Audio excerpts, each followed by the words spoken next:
But look, you said who was talking? My kids. Yeah. So they was talking amongst themselves, but they asked a very deep question. I thought it was deep beliefs.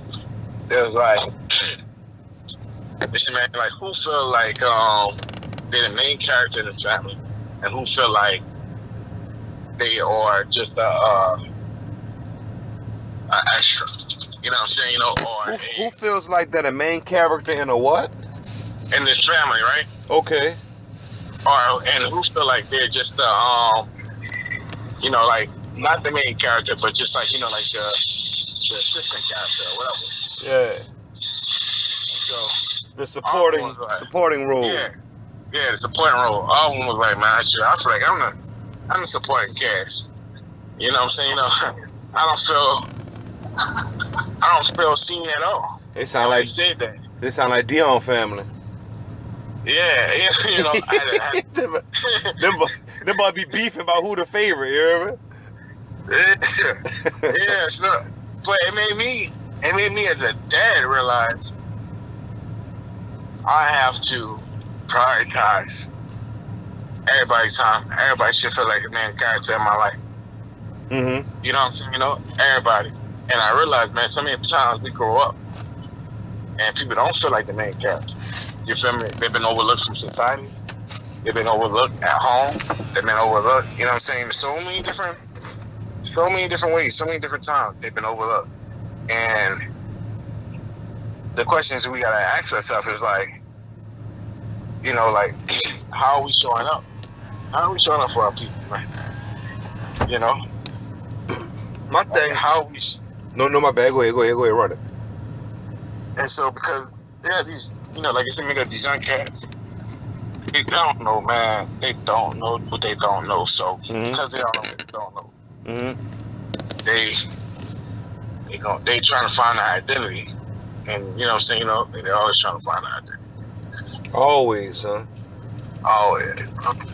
And that's why, look, man, I had a dude going, we about to argue about it the other day, but it's like, come on, son, there's no argument about it. And he relented and let up and was like, you know, I guess. You know what I'm saying? That's the best he could give me, I guess. But I told him, I'm like, bro, rap music is a father, bro. It's a father to those who didn't have a father. And to some who did have a father. It's not see, that's the thing about rap music. It's not just music. Rap music gives folks an identity. People take like the lyrics that they hear from music and carry. Like, why do you think people are listening to? I understand, like, before sports and stuff like that, we used to listen to it just for like to get amped up and this and that or whatever. But it's like we identify with the things that were being said in these songs. If we weren't bringing the energy that we felt like the individuals in these songs were bringing, it's like you didn't match the bar. You get what I'm saying? Like, we studied rap verses like Bible verses. You get what I'm saying? Like, if you didn't live according to these songs, if you didn't know what was going on, like, that's how you communicated. And you're talking about, like, when you look at rap, listen, any other genre, I don't really know. You know, a lot of the things that we could say about rap, we probably could say about other genres as well. But I know rap by itself does some things that... I know a lot of things that rap music does. Some other genres do the same things as well. But rap music does a lot of things that other genres do not do at all whatsoever. Rap, in terms of, like, you know, the negativity that comes from our music. So what I'm saying is, like, I forget the exact point after we took the little break. But, you know, like, to your point, though, like you said, you know, like, you was like, how we listened to the music before and we identify with it. Yeah. You know, just to, you know what I'm saying? You know, just like, hey, you know, like, this is, I identify with this. And the reason I said that, because you would take morals and this is for people who had, listen, this is why I know it was a father for people who don't have fathers, because people who had fathers would take the morals and lessons from the music and allow it to override what their parents were telling them. Absolutely. Specifically in specific areas of parenthood. Because You ain't look at it like, man, I'm about to go ahead, you know, I'm about to go murk somebody. You looking at it like, man, I'm about to murk these grades. You know what I'm saying? I'm about to. You said Merc. Yeah, you know what I'm saying? You know, I'm about to. You know what I'm saying? Like, he changed the. You know what I'm saying? You know, you change it, like you said, like to your point, like you change it, like in your mind, you're not thinking about hurting or harming about it, you thinking about harming. You know what I'm saying? You know, with any obstacle that may face you. So if it's like, you know, getting faster time, man, I'm about to, you know what I'm saying? You know, I'm about to murk this time. You know what I'm saying? It's time about to hold me back. You know what I'm saying? I'm about to minus 4-2. Yeah. You know what I'm saying? Or whatever. You know, but like you said, though, like when people who misguided, they hear it and they go, man, I gotta hurt somebody. Like, whoa, what are we doing? You know, what are we like, doing, man? See, that's the thing. Like, whenever you tell somebody about like the you know, like the evils of music, the influences of music, everybody wants to play that card, like, you know, just like they try to play like you're overdoing it. Like, so man, music doesn't make me do this. And you'll be sitting there like, bruh, I understand that. I'm not saying that you're gonna listen to this song, turn around, and just start doing the things these people are talking about doing. I understand it doesn't work like that, but for some people it does. You don't understand. And then even for you, who are saying, this is the thing, like, yo, so many people think that they are like so smart and so slick when it comes to like being deceived or somebody running game on them. But the whole time they're being deceived and being run game on, they'll be sitting there like, you know, you think I'm stupid enough to sit there and do what songs suggest to me to do? And really it's like, yeah, I do. And even though it may not be the murder aspect, the no, you may not think you Big Meech or Larry Hoover one day, you get what I'm saying? But I guarantee you the way you deal with relationships you got from a song and you don't even know it. I bet you the way that you look at someone who's angered you or done you wrong or something like that, there's certain character. You cannot sit in the company of a certain individual or type of individual day in and day out and not have their company wear off on you. Right. The Bible says what? Bad company does what? Corrupts good behavior. Good man, yeah. So there's no way, even if we don't want to go biblically, even if we just want to go old school, birds of a feather flock together. So you can't sit there in the midst and spirit and fellowship of that company and say with a straight face, oh, this isn't affecting me. Because even if you aren't doing those things, you're being desensitized to the things that's being spoke of. So I forget what we was talking about for the jump. We said something about the music. We were just saying something about the music. Oh, about it being a parent and you know, just being a leader. I just don't see any other music. Now, you know what's crazy? I was listening to some documentaries yesterday while I was at work. Mexicans and stuff, like, they're about the closest thing to black culture that I've seen. Like Spanish folks, like, cause they have some real gangster stuff going on with these cartels and these drugs. Like, all the stuff, like a lot of the people that black folks try to rap like and try to act like they are these different people when they rapping, the Mexican folks, that they really are those people, like. Absolutely. Like,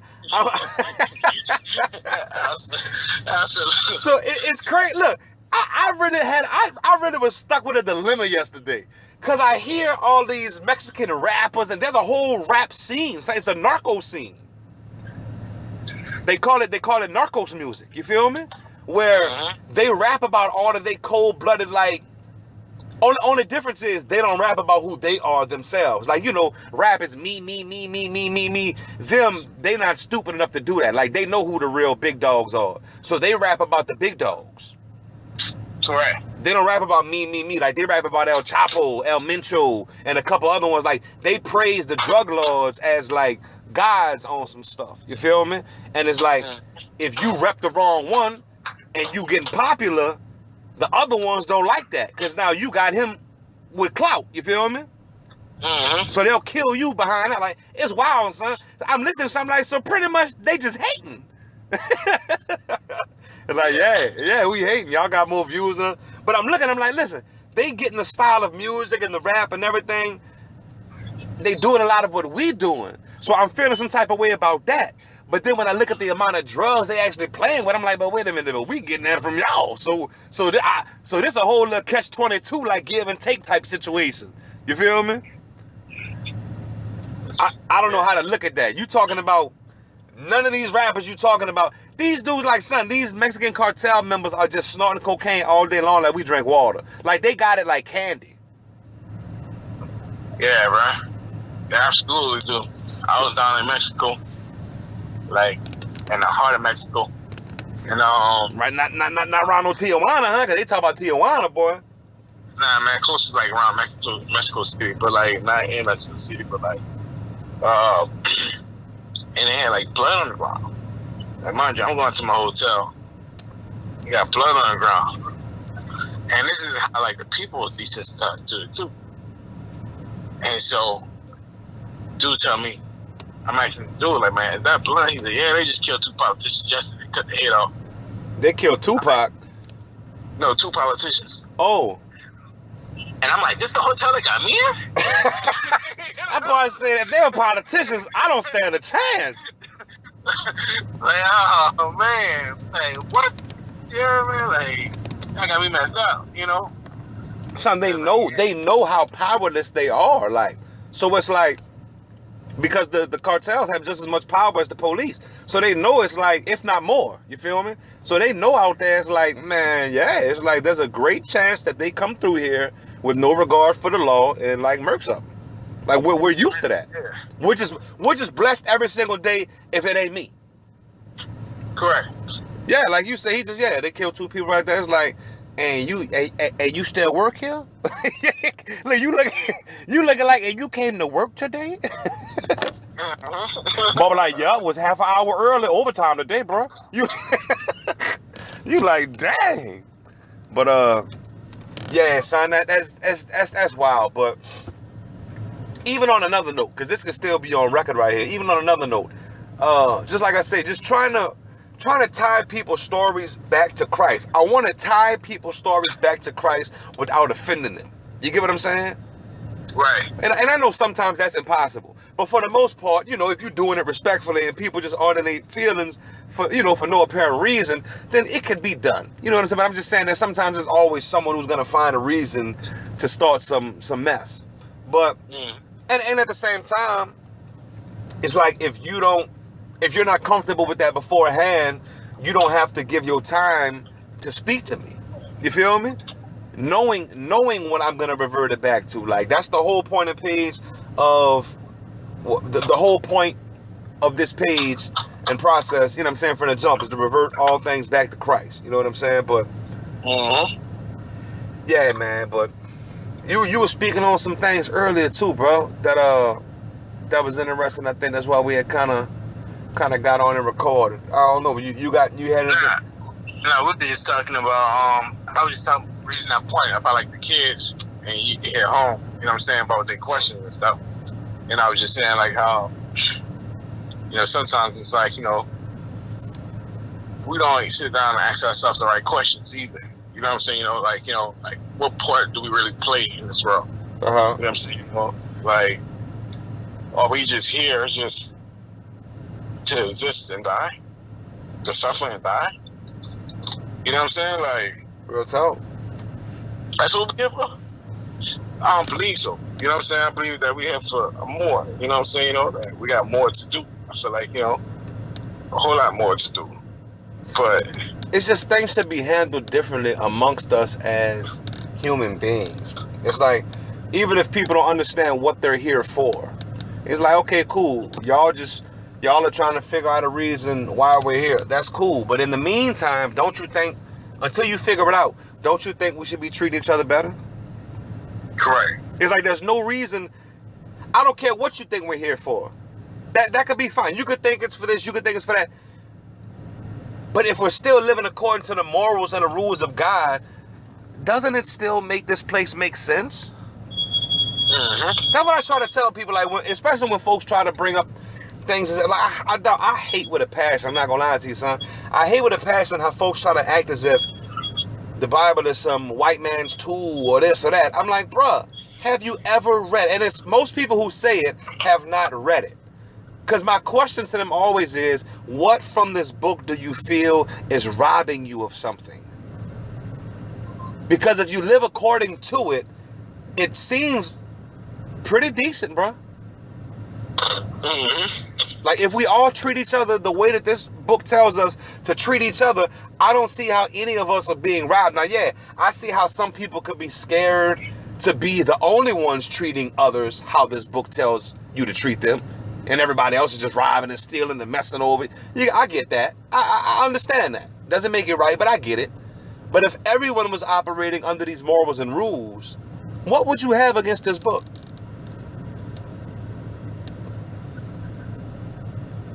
Yeah, listen, so then people go back to saying this, right? This is what people got against. You got like two sides.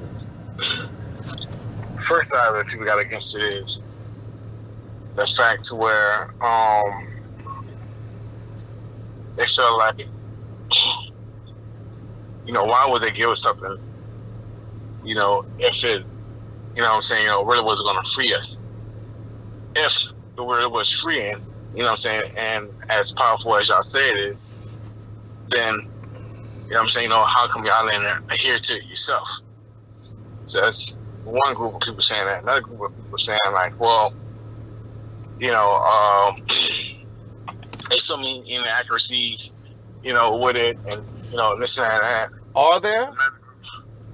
And so, man, they got some, like, we're getting to that, but it's not so much inaccuracies, much as it is understanding. And people doing research, themselves. I think what it seems inaccurate to them.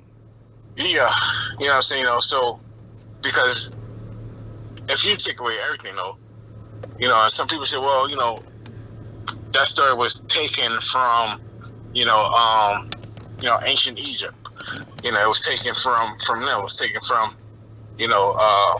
their stories. And look at the laws of Ma'at and things like that. And so, because they always had like sound teaching, and so I tell people this too, like regardless of whatever, like, what is it telling you to do to be an evil person? I said, maybe you just look at the life of Christ, and if we are always supposed to walk as Jesus walked, what difference, we would see in a day? In a day. Look. You said that the other day when me and you were talking. I don't know if we were recording or not, but you said that. That's a very, very, very true fact. Obviously, you would see unrealistic change.